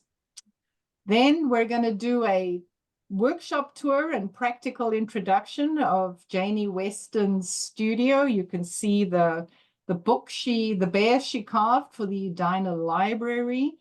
And this will be a live tour, so you can ask questions. All of our classes are live. We'll be recording them. I'm going to be talking about To Serif or Not To Serif. And then we'll close out the day with Lynn Lacey and her journey down the creativity hole of touching your heart, producing something from your heart. So if you'd like to register for that, www.colleaguesofcalligraphy.com is the website. You can sign up for tomorrow. Again, thank you to everybody who has spent the evening with us. I hope you have enjoyed it as much as I have. A big thank you to Sally for all of her tech hosting and juggling 120 plus emails and requests. You've done a masterful job, Sally. Thank you again so much. Thank you. And then lastly, thank you to Heather. Thanks for reminding us we're worth it to be present, creative, and bling it up. Thank you. So everybody have a lovely evening, rest up, and we look forward to seeing more of you at our Makers U. Those of you that are Pointed Pen fans, keep an eye on our website so you can sign up for Michael Sull's classes. They are in person. Minneapolis in October is beautiful. So we look forward to seeing more of you at our in-person or our Zoom sessions. Thank you all so much for spending time with us. Have a good Thanks, evening. everybody. Thank you. Good Bye.